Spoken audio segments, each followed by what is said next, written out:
We've got a very unusual opportunity. You've got to go back to the time period in which you guys weren't around, the whole way back to Watergate, to catch a scandal regarding a presidential administration at this level. Now, what's interesting is I said catch a scandal, because we didn't. Spreading the light of liberty across the land. Welcome to the Public Square.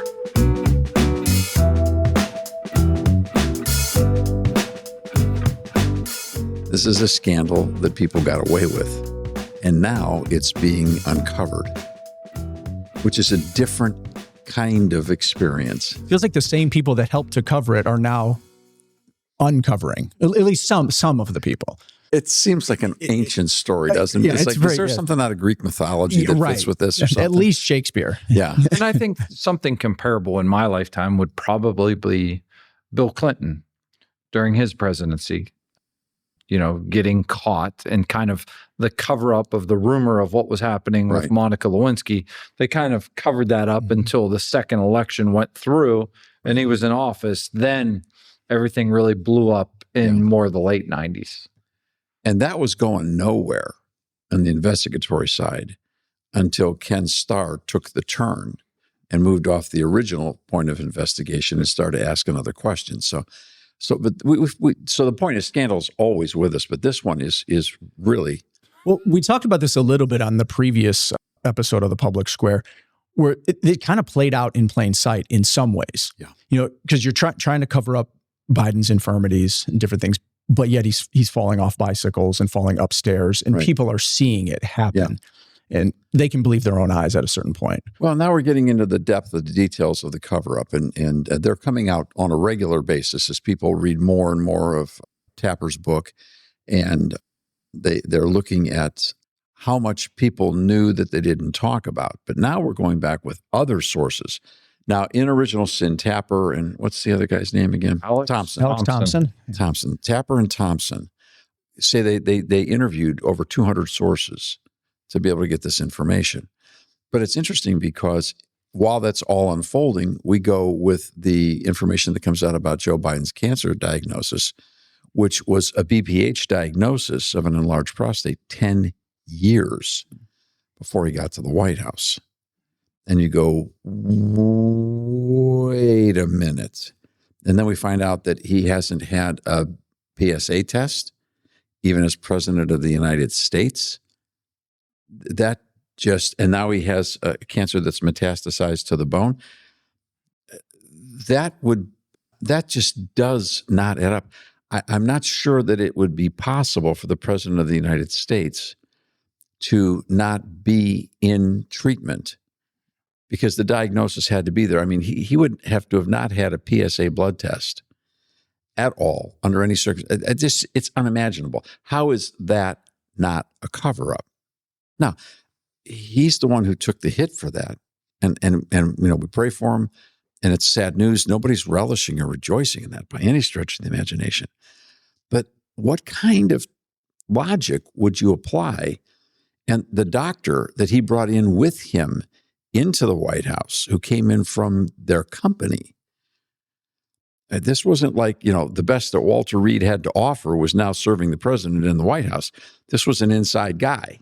Which a lot of the Biden administration were inside folks. I mean, we know Jill brought some of her favorites along for the ride as well when it comes to the Secret Service and other things. So yeah, that doesn't come as a surprise that those who've been watching the administration closely. And that's not necessarily unique to the Bidens. I mean, Trump does similar things, brings people that he's close to, family, friends, circling his orbit a little bit. So, but at this stage in the game, what you've got is a situation where there's no words for this. You can't say it's zero transparency because, as I've read a half a dozen headlines today, taking lines that we use in here all the time, which is conspiracy in plain sight. You're looking at it. You're seeing it where it's right there in front of you. And all of these reporters, that's the White House press corps. I mean, other than the guy, Peter Doocy with Fox. Yeah, he asked a lot of questions. Who asked a lot of questions. It doesn't appear now that anyone can bring up any footage to defend themselves on the fact that, you know, well, we were asking, we just were shut out or we were stonewalled or whatever. And you say in plain sight, it seems like for everyone, that moment of clarity of in plain sight happened on a June evening when he was debating President Trump. Yeah. And you think about that. For me, it's always been that footage will live forever. It will. And how did that agreement come to play behind the scenes, behind closed doors with the administration of the folks that were trying to protect him? Because those that knew the truth, were they hoping, well, he can get through this 2 hours or he can get through this 3 hours if we prep him enough? And you watched it and your heart kind of broke as you watched it, but they had to know what was going to happen. And coincidentally, the person who was running that debate was the author of Original Sin, Jake Tapper. Yeah. So this is now relatively common knowledge. We haven't lit up the stars here or the skies with any great moments of insight. In some ways, we're talking just like everybody else is talking. The difference is that we're in the public policy business, and we work with administrations, and we work with governors, and we work with senators, and we work with state lawmakers, and we work in the courts, and we work in the school boards, and we work in the city councils, and the county commissions. We do this stuff, and we have for 45 years. So we're a little bit more familiar with the nooks and crannies that these bad ideas hang out in, and kind of can put it in a scale of value. There's a lot of nonsense going on. But in perspective, I want to get off of the question of the how they did it, because that's pretty much plain sight, and it's just going to get worse. We're just going to hear more and more and more. But why they did it.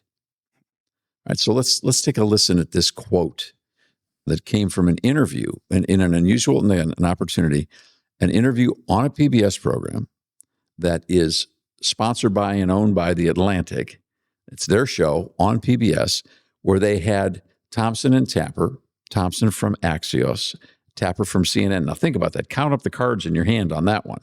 You've got CNN, Axios, PBS, and The Atlantic in the same room talking about the same thing we're talking about. And here's a point that they made that I think most people will not get an access point to. How do you, I feel like I'm asking a question on behalf of just the average citizen or average voter. How do you, as a Washington professional, as a senior member of the White House staff, look at that situation, reach that conclusion, and then say, we're just going to use your language, cover it up? I just don't understand.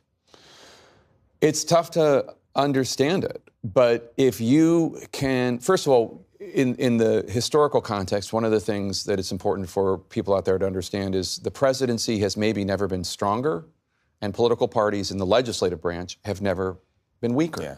The political parties, I mean, Jamie Harrison, who was the DNC chair, I don't know one person who thinks he could call up President Biden and tell him anything. Yeah. And that's not even necessarily his fault. The parties are just so weak, and he was picked to be the weak leader of a weak party. And the Republican, the GOP isn't particularly strong either. Let's start with the conversation about the parties. What's frightening me about this whole interview and this whole program on PBS is I'm finding myself agreeing with Goldberg and Tapper for the first time in my life about just about anything.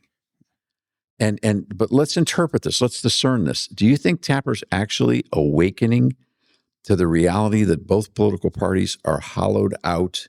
They're not even parties any longer. They're just paperwork processors.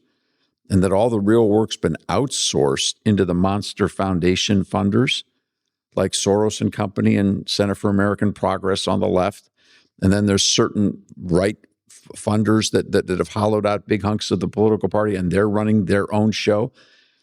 I mean, of course the parties. Do you think Tapper's figured out that it's really Soros and Cap? I mean, Ron Klain ran the White House for Biden, and he came straight from Center for American Progress. It's Soros, it's Cap, the Center for American Progress, but it's also personalities. I mean, go back, we brought up JFK earlier. I mean, think about it. The movie star type president. You went JFK, Democrats loved him. Then look at Ronald Reagan, Clinton, Obama. Yeah, we've always Trump. said you either got to be a movie star or a talk show host, a TV talk show host. We've fallen in love with the personality that resides on Pennsylvania Avenue, maybe not the policy positions of those people, because we could list off I mean, even right now, you think about the Trump administration, we could list off a handful of policy positions that the people that, are wearing the MAGA t-shirts and the MAGA hats wouldn't agree with the policy positions, but they're coming from Donald Trump, so they do. Yeah. So I think the fact that we've fallen in love with the personality of the president, as well as, listen, presidents fall in love with executive orders. They love whether it's the regular pen or the auto pen. They sure do like writing their name down. That's gotten us in trouble. And to be fair, Donald Trump has abused the process of the executive order more than any of his predecessors. He's basically in a position of running a government based on his pen and phone, which is something Barack Obama was soundly condemned for even entertaining and speaking out loud. Now, this again, though, I'm going to agree with Tapper on the point that the reason that this elevated, even tortured ascendancy of the executive branch is because of popularity, because of television, but because of a feckless, weakened, non-existent, non-participatory. I mean, how many, I could go on all day coming up with pejoratives and negative terms for the United States Congress, House and Senate, Democrats and Republicans both. They won't do their job. And so presidents come in and kick them to the curb because they've got no fight in them. They don't want the hassle. It's easier just to have the status quo, try and stay in their lane and think, well, I can be reelected, whether it's in 2 years or 6 years, and keep this job. The parties are so weak, and they're particularly weak on Capitol Hill. Now, I'd wish they were weak because they weren't necessary, and the debate was so robust and so transparent and so out of the box that the ideas were bigger than the parties, and the parties don't matter much. It couldn't be any farther from the truth. I mean, they dress up like circus clowns on State of the Union nights, both sides, and they put out a presentation that embarrasses America across the world because they're just there to protest. I mean, you were interviewing with a state lawmaker recently, and this is not Congress, but we've heard the same story. You were interviewing a state lawmaker there and talking to him about a particular piece of policy, and he said, he didn't say he was a placeholder. He said, he was a warm body. I'm a warm body on that committee. I was talking to him regarding the fact there was a piece of legislation assigned to a certain committee. I wanted to talk to him about the legislation. And he said, whoa. He said, just so you know, he said, the only reason I'm on that committee is because it meets on Thursdays and my schedule's pretty open on Thursday. So I'm a warm body that can sit there in that committee. And I was like bouncing my head off the wall. Like, you have got to be kidding me. Well, I need you to understand why this is bad, why this is wrong. State politics are like high school. Congress is like college. They imitate each other a lot. Don't you think if we got rid of cloture, though, that the parties would have more power? Okay, now you want to jump to practical solutions. I just want to lament a little longer. Okay. And what the irony of cloture is, it's kind of like that biblical passage, be sure your sins will find you out. That's a scary one. Yeah, it is. And it's like, the light cannot be overtaken by the darkness. It's interesting because most conservatives will make a passionate defense of cloture without a single argument behind their passion. Because out of fear. They don't even understand what it is. And most of the time it's out of fear because it's like, well, their argument is, well, if the Democrats have the House, the Senate, and the White House, look what can happen. Well, we're not given a spirit of fear. Every day, people across the nation contribute to the mission of the Public Square. Because of those gifts, this broadcast is now heard on the radio coast to coast every day. Thousands are finding the path to true liberty every day because of the support of listeners just like you. Your gifts of any and every size are reaching lives today. Thank you for your support.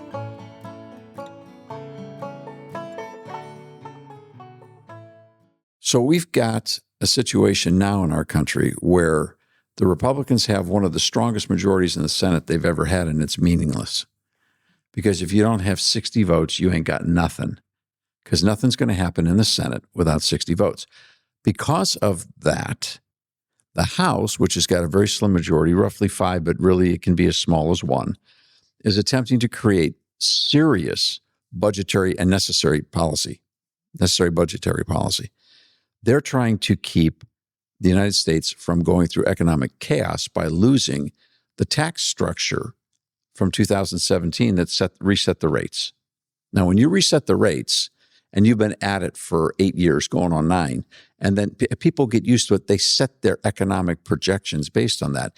You turn around now and upend that apple cart and take it back to where it was, from the corporate level to the personal level, you upset all the percentages and you will shatter the momentum you have in your economy. Now, it will recover, but if the taxes are higher, it won't be better. High taxes are not good for the economy. Now, they're necessary because we have a Congress that is addicted to spending more money than they take in. Now, that used to be called fraud. Now, some people think it's called compassion, but that's another program. All right. So we've got a situation where they can't get a typical necessary policy debate through on some of the things they want to work with because of cloture. Therefore, they do it based on budget reconciliation. So they got to jam it into these processes, go through all this torture because of cloture, 60 vote supermajority. They can't have an honest conversation anymore. They can't have an honest policy fight because nobody can get to 60. And we talk about often, if they could get to 60, would anyone have the courage to do anything on either side? You think about the last time someone had 60. One time. During President Obama's administration, they could have done anything. They could have codified Roe v. Wade. They could have dealt with guns. They could name what you want them to try and do. They could have done. They did Obamacare. That's what they did, the Affordable Care Act. And in doing so, the state of Massachusetts, who's been served by Democrats for longer than ever in the United States Senate, elected a Republican to sit in Ted Kennedy's. Within 4 months of the time that Obamacare passed in a special election, the Democrats lost their supermajority. Now, they still had 59, and that was a lot. It took, but they were on the path then to losing it to where it's now significantly gone the other way. Well, we're also just assuming people are going to vote straight party line. You know, what if you got 60 votes and not all of them were your party? Because the idea was good. How refreshing would that be? I mean, you could do it.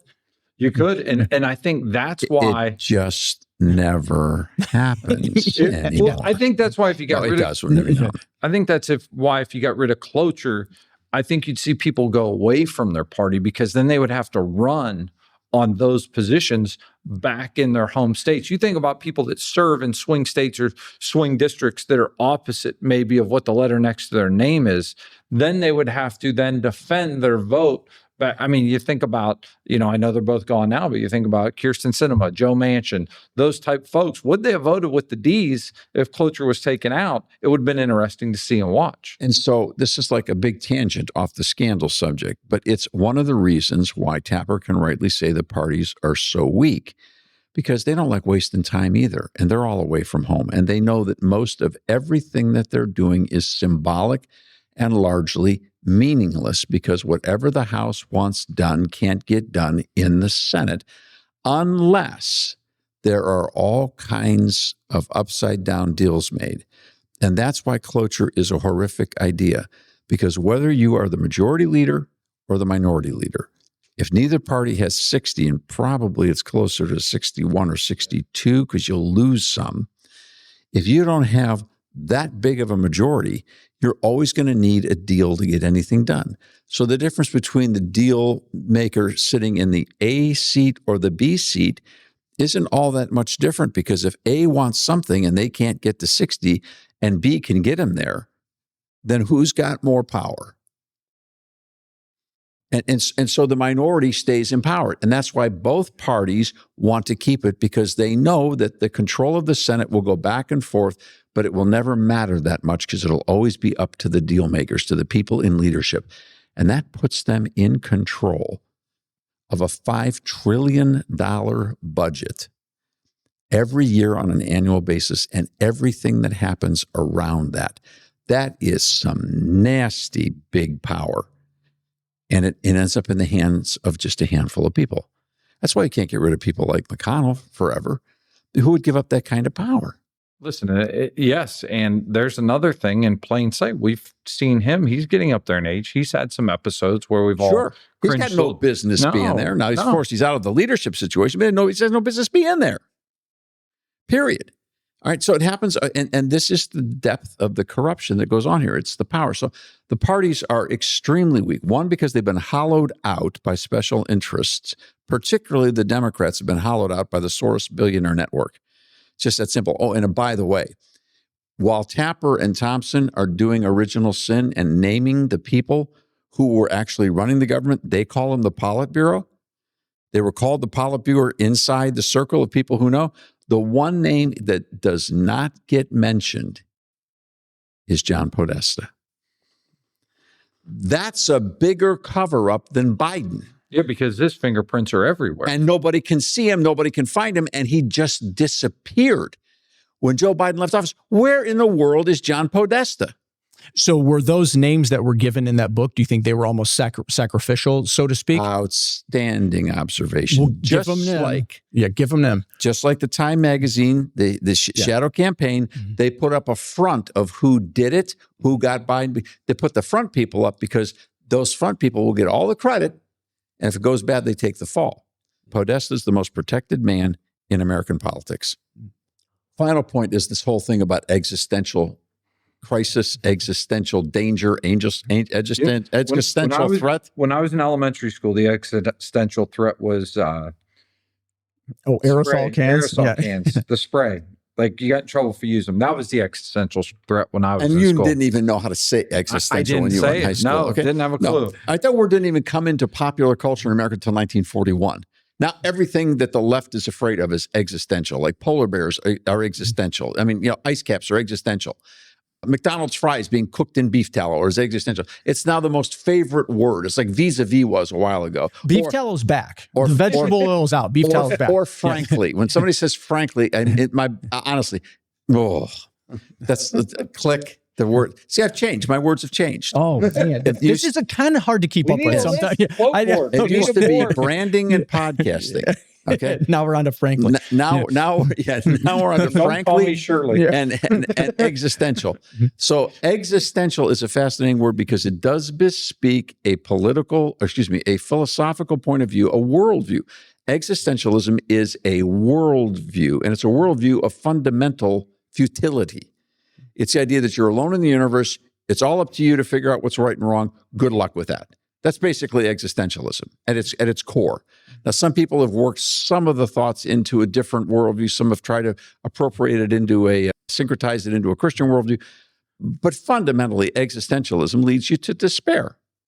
So we've got people that are at the point of despair so that they can justify what they did, because the justification of this justification of this is incredible. They said because he's an existential threat to democracy, it justifies doing undemocratic things. Can anybody define what an undemocratic thing is? Covering up the presidency? Ensuring that people don't actually have a say in their government. That would be undemocratic on one level. Not disclosing, changing primaries, changing elections, changing candidates. I'm drifting back in my mind to COVID. Honk, honk, beep, beep, carport rallies for your candidate. Well, and also the same people that are saying they're against a fascist or dictator government are the ones that kind of employ a fascist or dictator government. Which is, if you've got power, use it because the other guy's worse, so do whatever it takes.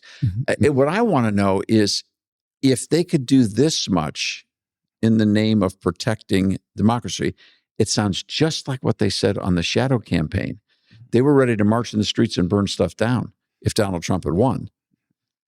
So are we in a position of them saying, next time we don't like where things are going, it'll be worse? Maybe, but I just do take heart that they didn't ultimately succeed.